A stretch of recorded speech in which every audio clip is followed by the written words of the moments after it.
अगर आपने स्ट्रेस देखना था, कल एक हार्ड टॉक का इंटरव्यू हुआ था जिधर इसहाक डार पाकिस्तान के वो पुराने वो जो फाइनेंस मिनिस्टर, उनकी शक्ल देख लेते हैं। उस प्रोग्राम में उसकी शक्ल देखें तो आपको पता चलेगा कि स्ट्रेस क्या होता है। अगर वो नहीं भी उसको हार्ट, उसने कह रहा था कि मेरा कोई हार्ट का मसला, अगर वो नहीं भी है तो उससे हो जाना था। झूठ पे झूठ बोले जा रहा है, सारी दुनिया देख रही है, सब देख रहे हैं। 2 दिन पहले साबिक वजीर खजाना इसहाक डार ने बीबीसी के मारूफ शो हार्ड टॉक को एक इंटरव्यू दिया। इस इंटरव्यू के बाद पाकिस्तान में नून लीग और उसकी क़यादत पर फिर से इल्ज़ामात का सिलसिला शुरू हो गया है। तहरीक इंसाफ भी करप्शन और मनी लॉन्ड्रिंग का बयानिया बनाने के हवाले से फिर से मुतहर्रिक हो गई है। इसहाक डार के इंटरव्यू के बाद सवालात उठ रहे हैं कि वो कई अहम मामलात पर तसल्ली बख्श जवाबात नहीं दे सके, जिनमें उनकी जायदादों की तफसीलात और वतन वापसी से मुतालिक सवालात सबसे अहम थे। इलेक्शन में धांधली के हवाले से वो जवाबात नहीं दे सके। और अब सवाल उठ रहा है कि कैसे वक्त में जब अपोजिशन हुकूमत के खिलाफ मुतहर्रिक है, इसहाक डार के इंटरव्यू ने अपोजिशन को ही नुकसान पहुंचाया है। That case, let's be very open and transparent with each other. I've interviewed many government officials and ministers around the world over many years, and they always say, "Oh, I'm not responsible for any corruption at all, and I believe in transparency." I do. You do. Oh, so yes, how many properties do you and your family own? It's all declared in my tax returns. Well, you see, just give me the answer, because I don't know. How many properties do you and your family own? I have my main residence in Pakistan, which has been taken over by by this regime. So I haven't got too many properties. But how many properties do you and your family own? My net worth is what has been reported. How many properties do you and your family own? One. One sole property. You and your family own one property. My sole residence. So all of these stories in the Pakistani press about multiple properties owned by your family inside Pakistan, property interests overseas, including in Dubai, wherever, and we're sitting in London. We're sitting in London. You own nothing in London? No. Your family, not just you, your family. No, not at all. Own nothing? No, because and Dubai? See, the government... Dubai? My sons have just one villa, which is owned by them. They're in business for the last 17 years. So when I asked you how many properties you and your family own, and you said one, that wasn't strictly true. No, it is strictly true, because they're adults, they're married, they're 17 years they're in business, so they're independent of me.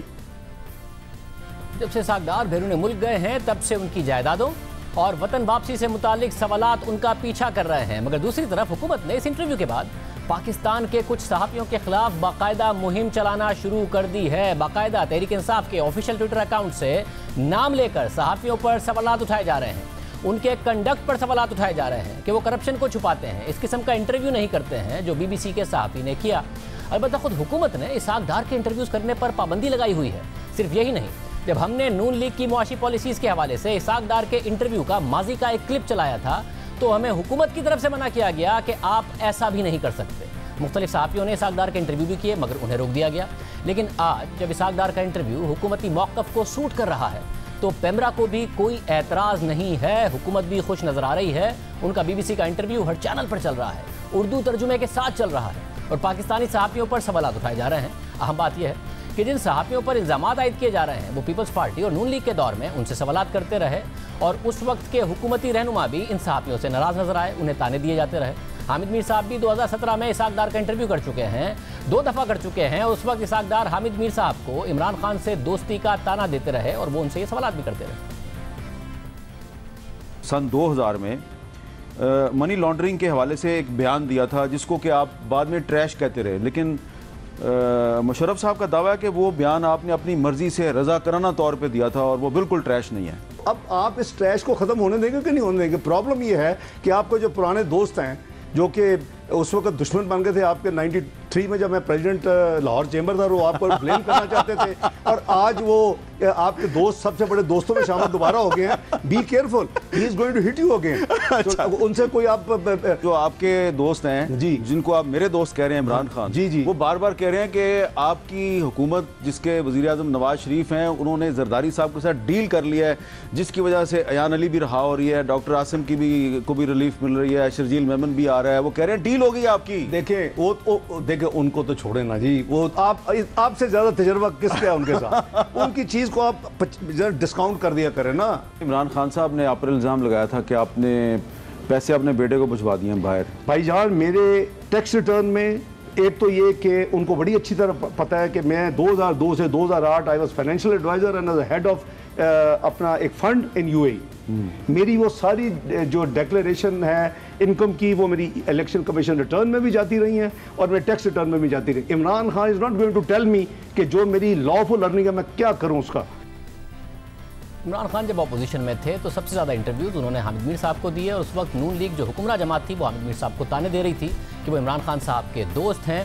और आज इमरान खान साहब की हुकूमत में हामिद मीर साहब समेत दीगर सहाफ़ियों पर सवालात उठाए जा रहे हैं। अपोजिशन के उन रहनुमाओं से मुतालिक सवालात उठाए जा रहे हैं जिनके इंटरव्यूज़ करने पर पाबंदियाँ खुद हुकूमत ने लगाई हुई हैं। इसहाक डार से लेकर नवाज शरीफ तक सब पर पाबंदियाँ हैं और एक सहाफ़ी का फ़र्ज़ है कि जब भी वो किसी पर सवाल उठाता है तो उसका मौक़िफ़ भी उसमें शामिल करता है, उसे प्रोग्राम में आने की दावत देता है। मगर ये रास्ते खुद हुकूमत ने बंद कर दिए हैं। हुकूमत आज इजाज़त दे, हम कल इसहाक डार साहब का इंटरव्यू करते हैं क्योंकि जब उन पर पाबंदी नहीं थी तो उनकी जायदादों के हवाले से ये सवालात हमने ही अपने प्रोग्राम में उठाए थे, बार बार उठाए थे और उनसे उनके बच्चों के कारोबार के ज़राए आमदनी और वतन वापसी से मुताल्लिक सवालात किए थे।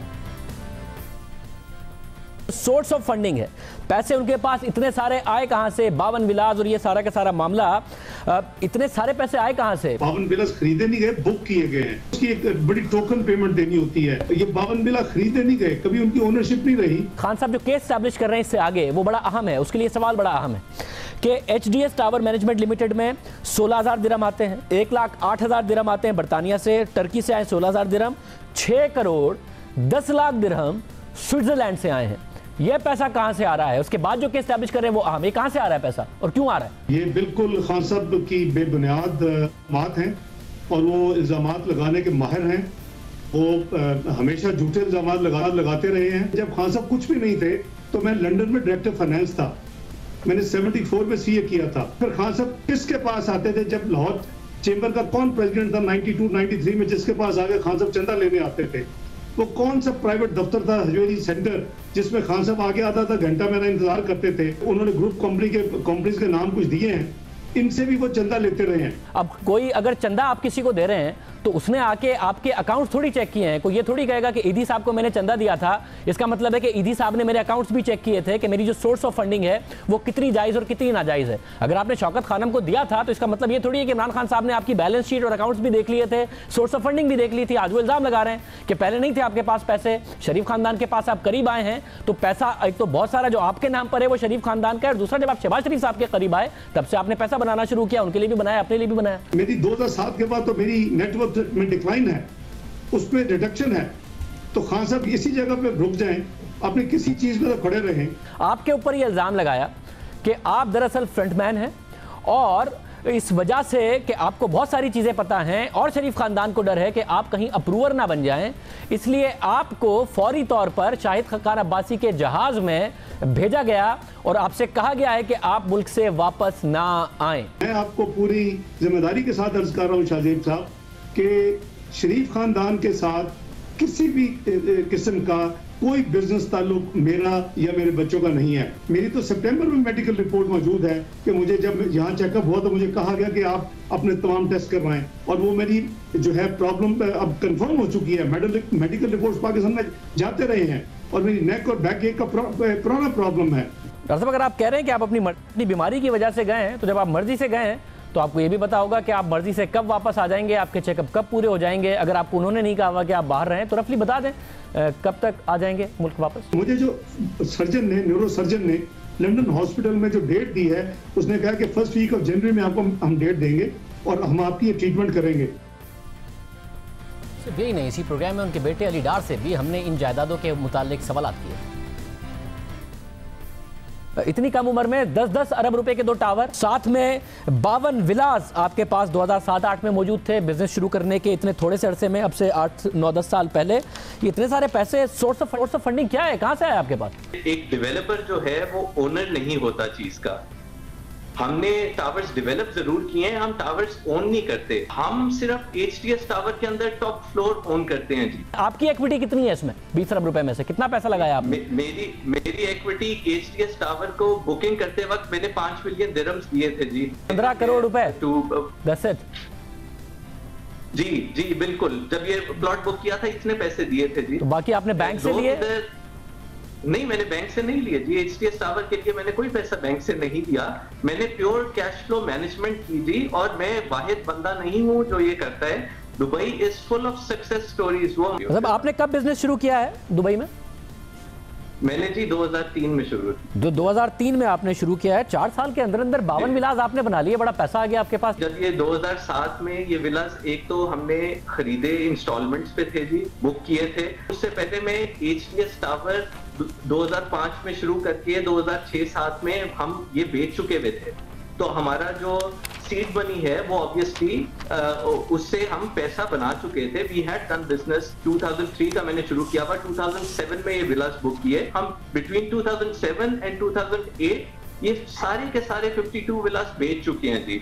डॉक्यूमेंट्री प्रूफ आपके पास हैं और आप आवाम के साथ शेयर करने को तैयार हैं कि आपने जब प्लॉट बुक किया तो आपने कैसे 15 मिलियन दिरहम दिया, फिर कैसे आपका रेवेन्यू स्ट्रीम बना, किस तरीके से जब सोल्ड आउट हुआ, इसके सबूत आप शेयर करने को तैयार हैं? हमारे पास बिल्कुल जी सब कुछ मौजूद है। सब देख लें, आप दावा कर रहे हैं क्योंकि इस प्लेटफॉर्म पर बहुत सारे लोग दावा करके गए कि किसी भी जुडिशियल प्लेटफॉर्म पर हमें बुला लें, हम सारे सबूत रखेंगे, और फिर वो सबूत आए नहीं उस तरीके से और फैसला आ गया नवाज शरीफ साहब के खिलाफ। तो है ना सबूत सारे के सारे? बिल्कुल। फिर आप नेक्स्ट टाइम दुबई आए शाजिद भाई तो आप काइंडली कॉफी के लिए आए, मेरे पास दफ्तर में आए, मैं आपको सारे डॉक्यूमेंट्री प्रूफ दिखाऊंगा। सब दिखाने की क्या बात है, ईमेल कर दें, व्हाट्सएप पे भेज दें, हम आवाम को दिखा देंगे।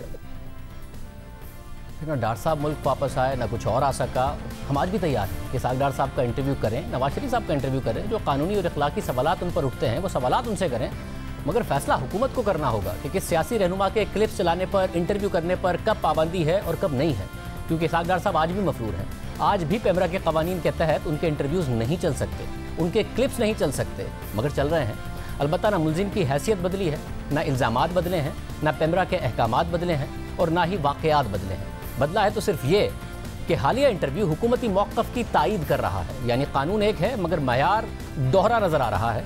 जहाँ तक बात हुकूमत से सवालात करने की है तो ज़्यादातर सवालात उन्हीं से होते हैं जो हुकूमत में होते हैं, उन्हीं के पास इख्तियार होता है, फैसले भी हुकूमत ही करती है और जवाबदेही भी हुकूमत ही को होना पड़ता है। खुद वज़ीर आज़म जब अपोजिशन में थे तब कहते थे कि सहाफ़ी का तो काम ही हुकूमत से सवाल करना है, और आज सहाफ़ियों के ख़िलाफ़ सिर्फ हुकूमत से सवालात करने पर मुहिम चलाई जा रही है, मगर सवालात होते रहेंगे। 122 अरब रुपए के घपले का सवाल एक दफ़ा फिर उठ रहा है। हमारे पास मज़ीद सबूत हैं, वो सवालात हम ब्रेक के बाद उठाएंगे।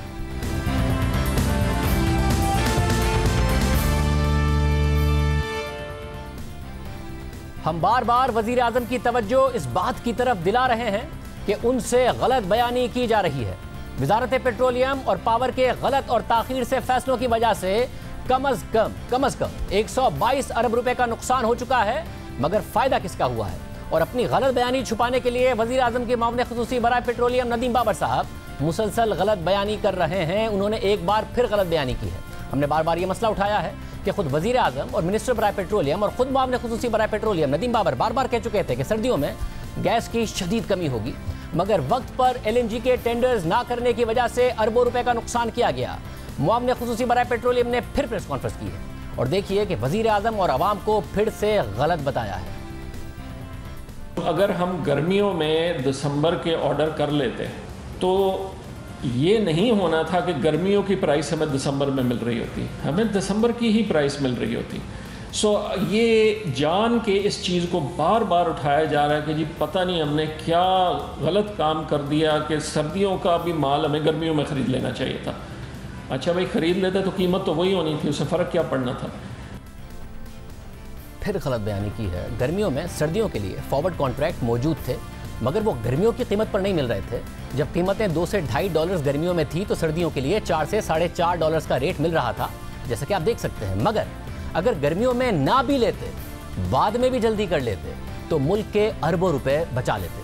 हम आपको मजीद सबूत दिखाने जा रहे हैं। पाकिस्तान ने अक्टूबर में जाकर नवंबर में टेंडर खोले और रेट मिला औसत 14%, यानी $6 फी MMBTU से ऊपर। भारत ने पाकिस्तान से सिर्फ 3 हफ्ते पहले नवंबर के लिए टेंडर्स किए और उन्हें रेट मिला $4.9, यानी सिर्फ 3 हफ्ते देर करने की वजह से नवंबर के महीने में भारत के मुकाबले में पाकिस्तान ने 2 अरब रुपए ज्यादा अदा किए। मगर भारत की मईशत कोरोना से बुरी तरह मुतासिर थी, केसेस बढ़ रहे थे, मईशत 22% से भी ज्यादा मनफी से गिर रही थी। पाकिस्तान में कोरोना कंट्रोल में था, मईशत खुल चुकी थी, इंडस्ट्री और बरामदात के बेहतर नंबर्स आ रहे थे। पता था कि सर्दियों में शदीद कमी होगी, फिर भी वज़ीर आज़म नदीम बाबर से पूछें कि इतनी देर क्यों गई है। हमें तो भारत से भी 2 से 3 महीने पहले टेंडर्स कर लेने चाहिए थे, और अगर वो किए जाते तो पाकिस्तान 5 अरब रुपए से जायद सिर्फ 1 महीने में बचा लेता और नुकसान से बच जाता। सब कुछ सामने था, सब छप रहा था, सब नजर आ रहा था। और बतौर एडवाइजर तो नदीम बाबर साहब का यही काम है कि वो इस मौके पर पाकिस्तान के अरबों रुपए बचाने के लिए वज़ीर आज़म को मशवरा देते हैं, क्योंकि वो इलेक्शन जीत कर नहीं आए हैं। पावर और पेट्रोलियम सेक्टर से उनका ताल्लुक है, जिसकी वजह से ही उन्हें ये ओहदा मिला है कि वो अपने तजर्बे से हुकूमत को वक्त पर सही मशवरे दें। हम आपको दिखाते हैं कि कैसे सब सामने था। जुलाई में कीमतें ऊपर जाना शुरू हो गई थी, मगर सही वक्त पर फैसले नहीं किए गए। 31 जुलाई 2020 को रॉयटर्स में खबर शाया हुई कि एशिया में LNG की कीमतें बढ़ना शुरू हो गई हैं और सितंबर की डिलीवरी के लिए सौदों में 25 सेंट का इजाफा हुआ है और सितंबर की डिलीवरी $2.60 फी सेंट में हो रही है, मगर पाकिस्तान ने उस वक्त नहीं खरीदा। जुलाई में सितंबर के लिए पाकिस्तान की लोकल गैस से भी सस्ती गैस खरीदने का मौका ज़ाया किया और फर्नेस ऑयल उस वक्त भी ऑर्डर किया गया, बाद में भी ऑर्डर किया गया। तो किसका फायदा किया गया? अगस्त में अगस्त के लिए LNG खरीद कर 80 करोड़ रुपए का नुकसान किया गया। फिर सितंबर में सितंबर के लिए $4.25 की LNG खरीद कर पाकिस्तान का एक कार्गो पर 80 करोड़ रुपए का फिर नुकसान किया गया, मगर फायदा किसका किया गया? फिर सिलसिला आगे बढ़ा। फिर एक हफ्ते के बाद 7 अगस्त 2020 को रॉयटर्स में खबर छपी कि सितंबर की डिलीवरी के लिए एशिया के सौदों की कीमत मजीद बढ़ाकर $3.1 हो गई है। एक हफ्ते में 40 सेंट का इजाफा हो गया है और अक्टूबर की डिलीवरी $3.5 में हो रही है, मगर ना सितंबर के लिए पूरा ऑर्डर किया गया, ना अक्टूबर के लिए ऑर्डर किया गया। फिर अक्टूबर के टेंडर सितंबर में जाकर किए गए, जो $4.5 से ऊपर जाकर हुए। फिर अरबों का नुकसान पहुंचाया गया। फिर एक हफ्ते बाद 15 अगस्त को रॉयटर्स ने रिपोर्ट किया कि सितंबर की डिलीवरी के लिए LNG की कीमत मजीद 60 सेंट बढ़ गई है, $3.6 से $3.8 हो गई है, जबकि अक्टूबर की डिलीवरी $3.8 से $4 की मिल रही है। मगर फिर सितंबर और अक्टूबर की पूरी डिमांड पाकिस्तान LNG को देकर फौरी टेंडर में देर की गई और अरबों रुपए का फिर नुकसान किया गया। फिर 25 सितंबर को रॉयटर्स ने बताया कि कैसे भारतीय कंपनीज ने $4.60 से $4.8 में नवंबर की डिलीवरी के लिए LNG खरीद ली है, मगर हुकूमत पाकिस्तान वक्त ज़ाया करती रही और भारत से 3 हफ्ते बाद टेंडर खोले तो 14.2% यानी $6 से ऊपर LNG मिली।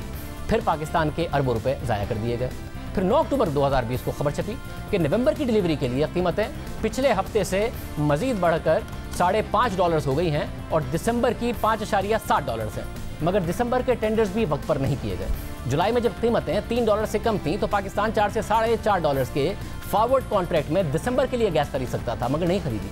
मगर अफसोस की बात है कि अगस्त, सितंबर, अक्टूबर, नवंबर में भी बार बार मौका ज़ाया किया गया। कीमतें ऊपर जा रही थी, हुकूमत को डिमांड का पता था सर्दियों में गैस नहीं होगी, मगर वक्त ज़ाया किया गया और फिर अरबों रुपए ज़ाया किए गए। मगर वज़ीर आज़म तहकीकात कराएं कि फ़ायदा किसका हुआ, क्योंकि अक्टूबर में दिसंबर की डिलीवरी $5.60 की मिल रही थी, मगर पाकिस्तान ने नवंबर में जाकर दिसंबर के टेंडर्स खोले तो 16.9% तक जाकर LNG मिली, यानी $7 से भी ऊपर, और वो भी 6 कार्गो। यानी सिर्फ सर्दियों में वक्त पर LNG ऑर्डर ना करने की वजह से इन महीनों में मुल्क का 30 से 35 अरब रुपए का नुकसान किया जा रहा है। 2018 में हुकूमत ने यही गलतियां की, फिर 2019 में सबक सीखा और देखिए जब सितंबर 2019 में दिसंबर तक की बिड्स की तो क्या कीमतें आई थी। अक्टूबर 2019 के लिए 8.8% आई, नवंबर 2019 के लिए 9.3% आई और दिसंबर 2019 के लिए 10.6% तक की बिड्स हुकूमत को मिली। ये सब हुकूमत ने 2019 में 2018 की गलतियों के बाद किया था, और जल्दी करते और बेहतर रेट्स मिलते, क्योंकि पाकिस्तान LNG भी बार बार हुकूमत को जल्दी डिमांड बताने का मशवरा दे रहा था। पिछले साल जल्दी ऑर्डर कर ली थी, इस साल फिर नहीं की। यहाँ वज़ीर आज़म 4 सवाल नदीम बाबर से पूछें। पहला ये कि दिसंबर में 6 कार्गो मंगवाने का मतलब यह है कि टर्मिनल बिल्कुल खाली पड़ा था। 6 के 6 कार्गो मंगवाने की गुंजाइश मौजूद थी, तो फिर क्यों कोई भी LNG कार्गो का इंतजाम पहले नहीं किया गया। दूसरा सवाल ये पूछें कि जब खुद वज़ीर आज़म को उनके वुज़रा ने बता दिया था कि सर्दियों में शदीद गैस की कमी होगी, और ये भी खुद वुज़रा कहते हैं कि सर्दियों में कीमतें बढ़ जाती हैं, तो नवंबर में जाकर दिसंबर के लिए टेंडर क्यों किए, जबकि पिछले साल 2018 से सीखते हुए जल्दी कर दिए थे।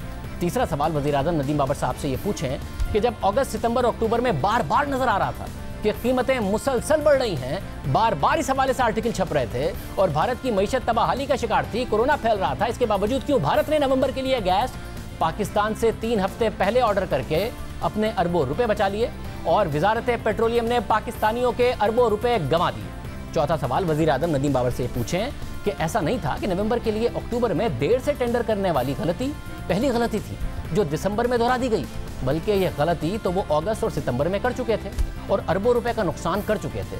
तो इससे उन्होंने कुछ क्यों नहीं सीखा?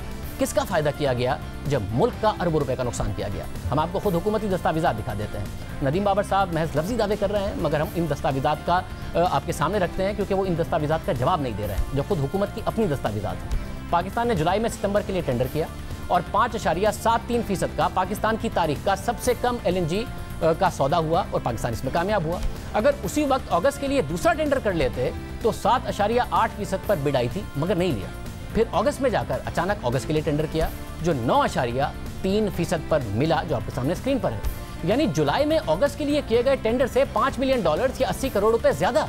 हालांकि इस टेंडर के आखिर में पाकिस्तान LNG लिमिटेड ने लिखा कि अर्जेंटली गैस की डिमांड का बताया गया है, इसलिए इसकी जिम्मेदारी पाकिस्तान LNG लिमिटेड पर आयद नहीं की जा सकती। खुद पाकिस्तान LNG भी ताखीर से फैसले की जिम्मेदारी हुकूमत पर डाल रहा था और इससे फासला इख्तियार कर रहा था।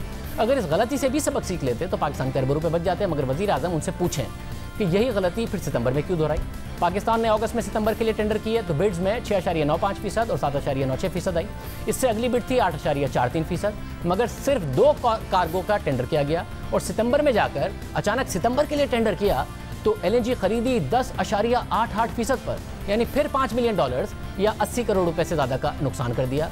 फिर वही अगस्त वाली गलती दोहराई गई और फिर बाद में भी ये गलती बार बार दोहराई गई। टेंडर्स वक्त पर नहीं किए गए और 30 से 35 अरब रुपए का सिर्फ इन महीनों में नुकसान कर दिया गया। फिर पाकिस्तान LNG ने आखिर में इस टेंडर के आखिर में भी लिखा कि हमें बिल्कुल अर्जेंट डिमांड बताई गई और इसकी जिम्मेदारी पाकिस्तान LNG पर आयद नहीं की जा सकती।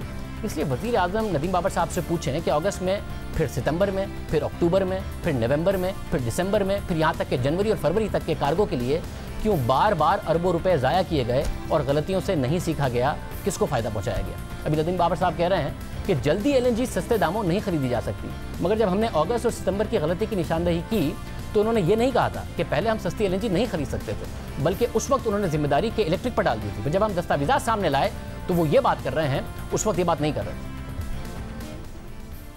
27 जुलाई को टेंडर किया गया और वो मिला पाकिस्तान को 27 और 28 अगस्त की डिलीवरी के लिए 5.739% पर। अगस्त में फिर एक टेंडर किया गया 15 और 16 अगस्त के लिए और वो आपको मिला 9.34% पर। तो आप अगर जुलाई में ही ये अगस्त का टेंडर भी कर लेते तो आपको 5.73% पे मिल जाता, मगर आपने अगस्त में जाके अगस्त का टेंडर किया 9.3% पर। ये तकरीबन $5 मिलियन का नुकसान बनता है। तो उस वक्त आप LNG का भी नहीं सही फैसला कर सके। कराची इलेक्ट्रिक ने पहले हमारे साथ कोई एग्रीमेंट नहीं है LNG का, उन्होंने शॉर्टेज की वजह से उन्होंने कहा हमें और दे दें। हमने टेम्परेरली SNGPL की गैस उनको डिवर्ट की और मीनवाइल उसको रिप्लेस किया एडिशनल कार्गो से। मगर अगस्त के बाद आपने यही मिस्टेक दोबारा की।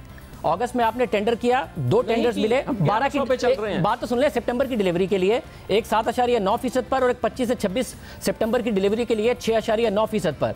तीसरा टेंडर आपको अवेलेबल था 8.4% पर, मगर सितंबर में जाके आपने फिर दोबारा 22 और 23 सितंबर की डिलीवरी के लिए टेंडर किया 10.88% पर। फिर नीचे PLL ने ये लिखा कि SNGPL की तरफ से अचानक डिमांड आ गई थी जिसका हमें पता नहीं था और इसको फोर्स ही नहीं किया जा सकता था। फिर यही गलती और साहब फिर $5 मिलियन का नुकसान।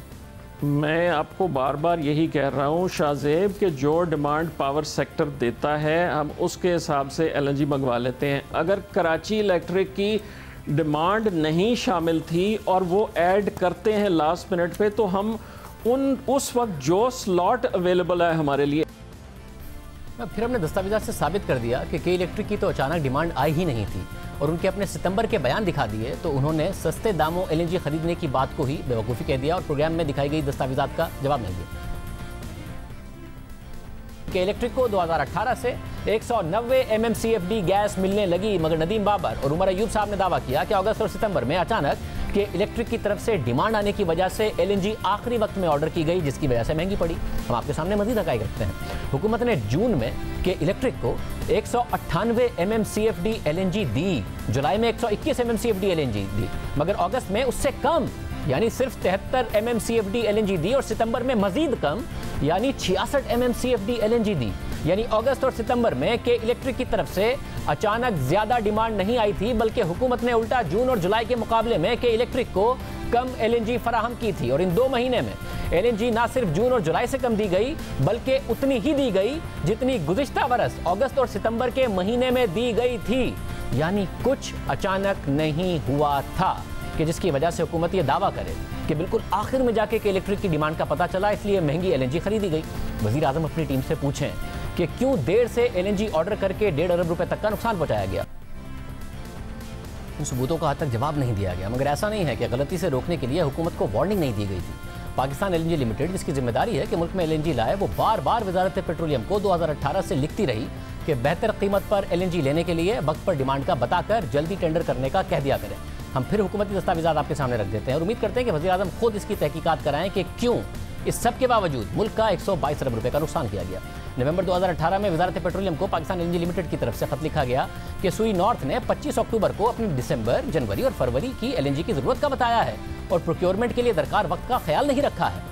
सर्दियों में सूरत हाल और मुश्किल हो जाती है। पाकिस्तान LNG ने सुई नॉर्थ और वजारत बिजली से बार बार दरख्वास्त की है कि वक्त पर LNG की डिमांड का बता दिया करें, क्योंकि बेहतर कीमतों पर LNG हासिल करने के लिए 3 से 4 माह दरकार होते हैं और इस सब के लिए पेपरा रूल्स और LNG मार्केट के डायनामिक्स को मद्देनजर रखना चाहिए। अब इतनी आखिरी स्टेज पर जब LNG की प्रोक्योरमेंट का कहा जाएगा तो सर्दियों में LNG की ज्यादा डिमांड की वजह से बिड्स का आना मुश्किल होगा और कीमतें ज्यादा हो सकती हैं। खत में मजीद लिखा गया कि पाकिस्तान LNG लिमिटेड ने 1 नवंबर 2018 को अपने बोर्ड ऑफ डायरेक्टर्स की मीटिंग में इस बात पर अदम इत्मीनान का इज़हार किया कि सुई नॉर्थ और वजारत बिजली की तरफ से सही वक्त पर LNG की डिमांड नहीं बताई जाती। हम ये भी वाज़ा करना चाहते हैं कि सबकी वजह से LNG की सप्लाई में कमी या LNG टर्मिनल को पूरी तरह इस्तेमाल करने की जिम्मेदारी पाकिस्तान LNG कंपनी पर नहीं डाली जा सकती। साथ में ये भी लिख दिया कि इतने कम टाइम में हम दिसंबर 2018 के लिए LNG का इंतजाम नहीं कर सकते, क्योंकि पेपरा के रूल्स इसकी इजाज़त नहीं देते, मगर जनवरी और फरवरी के लिए टेंडर्स किए जाएंगे। बाद में भी पाकिस्तान LNG की तरफ से हुकूमत को जल्दी डिमांड बताने का कहा गया कि बेहतर कीमत पर LNG खरीदी जा सके, मगर फिर 2020 में यही गलतियाँ दोहराई गई। इसके अलावा नदीम बाबर साहब ने एक और गलत बयानी की। हमने 122 अरब रुपए के जो मुल्क को नुकसान पहुंचाया गया है वो मामला उठाया। सियाको सबाक से हटकर उन्होंने फिर बात कर दी कि 122 अरब रुपए के का जो सवाल है वो तो उठ ही नहीं सकता। हमने क्या बात उठाई थी वो आपके सामने रखेंगे, पर उनकी बात सुनिए। एक मीडिया हाउस ने कहा जी 122 अरब रुपया हमने फालतू इस वजह से ज़ाया कर दिया। अब आप लोग सबके हाथ में टेलीफोन है या इसको कैलकुलेटर मोड में डालें, एक छोटी सी कैलकुलेशन कर लें। जनवरी से नवंबर के आखिर तक हमने 13 स्पॉट कार्गोज खरीदे, दिसंबर में 6 बुक किए हुए हैं, उनको भी शामिल कर लें, 19 cargoes. On the average her cargo की कीमत होती है 22 से 25 मिलियन डॉलर्स। दोनों को ज़रब दे लें और उसके रुपए बना लें, ये कुछ 76 अरब रुपए बनेंगे। मैं ये 19 के 19 कार्गो फ्री ले आता तो 76 बिलियन बनने थे। ये पता नहीं कौन सा हिसाब है कि जी 122 बिलियन का नुकसान कर दिया इन स्पॉट कार्गोज में। ये फ्री आ जाए 19 के 19 तो उसकी वैल्यू 76 बिलियन बनती है।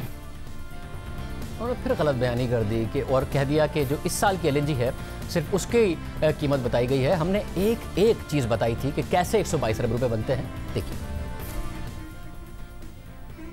2018 में LNG टर्मिनल पूरी तरह इस्तेमाल ना करने पर 45 मिलियन डॉलर अदा किए। फिर 2019 और 2020 में भी टर्मिनल पूरा इस्तेमाल नहीं किया जा सका, पैसे ज़ाया किए गए, यानी तकरीबन 25 अरब रुपए का नुकसान किया गया। 30 अरब रुपए का नुकसान इस साल के 9 महीने में फर्नेस ऑयल से महंगी बिजली पैदा करके किया गया। 20 अरब रुपए का नुकसान फर्नेस ऑयल से बिजली पैदा करने की वजह से इन सर्दियों में होगा। 10 अरब रुपए का नुकसान 2018 की सर्दियों में कर दिया गया। 35 अरब रुपए का नुकसान गर्मियों में सस्ती LNG मिलने के बावजूद और ये पता होने के बावजूद कि दिसंबर में पाकिस्तान को LNG चाहिए होगी, फिर भी ऑर्डर करने में देर की गई, क्योंकि पाकिस्तान अब LNG महंगी खरीद रहा है। इस वजह से 1.5 अरब रुपए का नुकसान अगस्त और सितंबर में देर से LNG खरीदने की वजह से कर दिया गया, हालांकि डिमांड का अच्छी तरह पता था। यानी मुल्क का 122 अरब रुपए का नुकसान सिर्फ गलत फैसलों की वजह से और फैसलों में ताखीर की वजह से किया गया। और ये सब नुकसान इसके अलावा है जो इस दौरान गलत फैसलों की वजह से कभी बिजली ना होने और कभी गैस ना होने की वजह से मुल्क के अवाम को और इंडस्ट्री को हुआ। उम्मीद है वज़ीर आज़म नदीम बाबर साहब से इस बात का जवाब लेंगे, उनका मौक़िफ़ लेने के साथ साथ इस मामले की आज़ादाना तहकीकात भी कराएंगे और देखेंगे कि मुल्क का तो 122 अरब रुपए का नुकसान हुआ, मगर फ़ायदा किसे पहुँचाया गया। पूरा में ब्रेक शामिल करें।